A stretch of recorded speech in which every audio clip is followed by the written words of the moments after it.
Hello, my name is Liz Schlemer, and this is a video for IME 315, Financial Decision Making for Engineers at Cal Poly San Luis Obispo.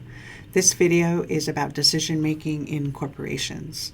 So when we look at the 5 areas that we'll be covering in this class, this video is about both investment analysis and reporting and managing profits.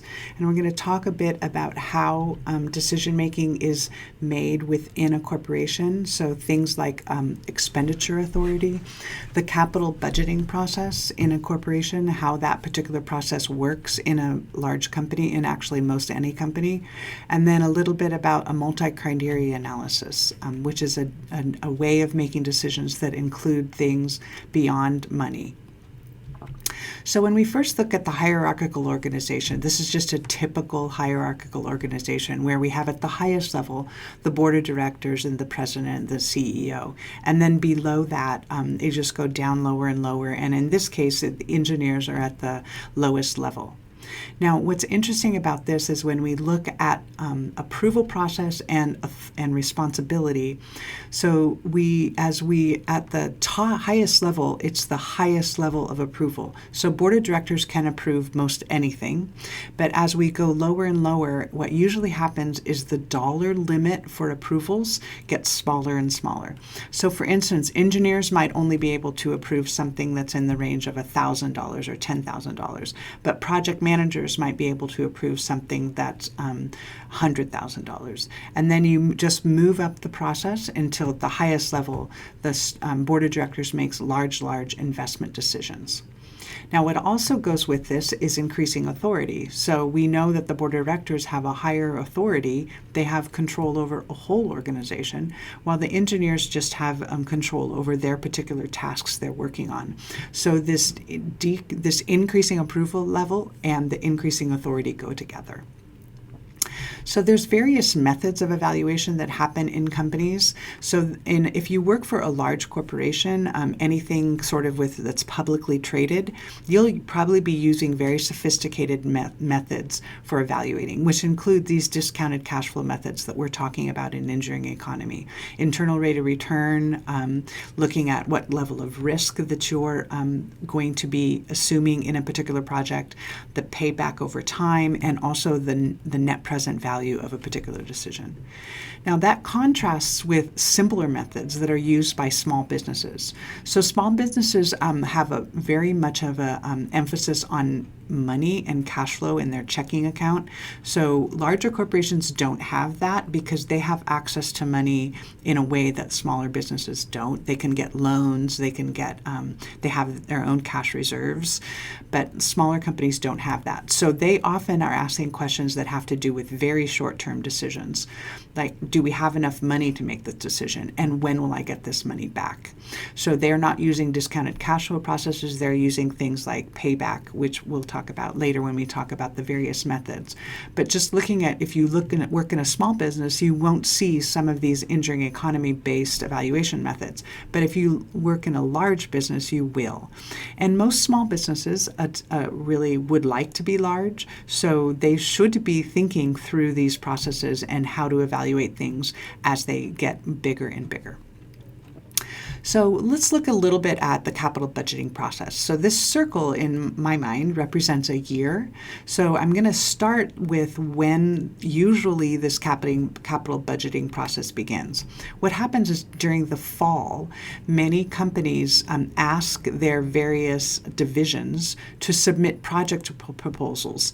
And this will include an evaluation of how well they think the project will return. So things like NPV, which stands for net present value, internal rate of return, IRR, and also non-monetary benefits and costs. And then in around November, later fall, all of the proposals that have been gathered from the divisions are ranked at a corporate level. So they look at what are all of our options for spending money and how will we rank those. And there's various ways of ranking. In the company that I worked for, they had categories like low risk projects versus high risk projects, and then they ranked them by internal rate of return. And that's just the way the process is done, but some sort of ranking process.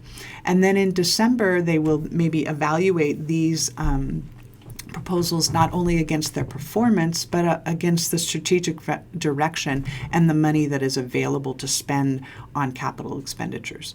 Now, I didn't really mention this before, but if you remember, capital expenditure and capital budgeting is investments that support revenues over more than a year, so for a long-term process. So what we're talking about is investments that will pay off over time. And then in January, the list of proposed projects that have been both evaluated and ranked and looked at strategic direction are presented to the highest level of the company, to the board of directors, for approval. And there's discussions about that, and they decide yes, no on particular projects. And then around February, the divisions are notified which projects have been approved and that they then can start executing the projects around March or something. So if you look at what happened in September, they submitted their projects, which means that they were actually planning those things way before that in the summer. They didn't get approval for about 9 months in order to get these big projects in space. And then in April to August, we execute projects, develop new projects, and audit old projects. So we often want to look at how did our projections that we thought we were going to be doing, how did that work out? So if we look at an engineer or project manager at the lower levels, these are the things you're involved in. So you execute projects, you develop new projects, and you look at old projects, and you put together proposals for the corporation on the ways you want to spend money.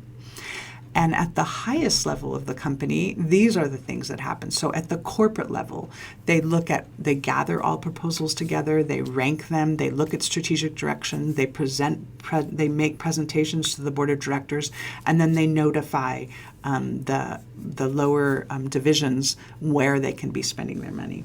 So this is a little bit of understanding the capital budgeting process and how it works within a corporation. Now we're going to switch to a different topic, which is a multi-attribute or multi-criteria analysis. So this is often, in my mind, one of the things that makes engineers who they are, is that they can evaluate various alternatives against each other and make decisions. This is one way of doing that. So in this example, what I have is each row is a criteria and this can be a design criteria, it can be a performance criteria, but whatever the criteria are that you're going to be using to judge a project, you write them on each row. So in this case, we're looking at rate of return, flexibility, sustainability. And then we have across each column is going to be various alternatives. Now, I've just named them A, B, C, D, E, but these can be any kind of alternatives that you will want to be working in. And this kind of analysis is what's done at the highest level too. So when a corporate entity presents this information to the board of directors, they're using this kind of analysis, this kind of what are the criteria we're going to decide on and what are the different things we can do. Now, you can see in this matrix, I've just listed the rate of returns, flexibility, high, medium, low, sustainability, excellent, poor, good, and just sort of put those qualitative things together. Now, we need to have maybe a way of contrasting those together. Then there's a couple different methods for doing that. One is to actually just use color coding. So if you've ever seen Consumer Reports, you know they use this same kind of color coding where red is bad and green is good and yellow is medium.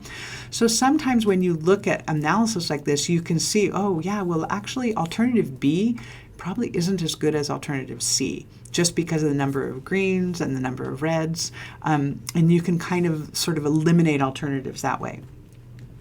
Another thing you can do is actually score this. So what I did is I assigned a score where low is 1 and high is 5 to the various alternatives under each of the criteria. So for instance, A, rate of return is pretty high, but not the highest. D is the highest, so I put that at a 5, and then a 4 for A, and then I just sort of kind of made my own judgment calls about how to rank these associated with high to low on the criteria of performance. And then I also developed a weighting, like what is the most important thing to consider? So in this case, I just assumed rate of return should be 50% of the consideration, flexibility 30, and sustainability 20%. So I just went through and did that. And then all I did is calculated a weighted average, and you can see that D has the highest score. So that might indicate that is the alternative we should move ahead with. And that's a method that's used quite a bit in multi-attitude or multi-criteria analysis. So we looked at these three things in this video: expenditure authority issues, the capital budgeting process, how it works, and multi-criteria analysis. And again, this is in the area of investment analysis and reporting and managing profits.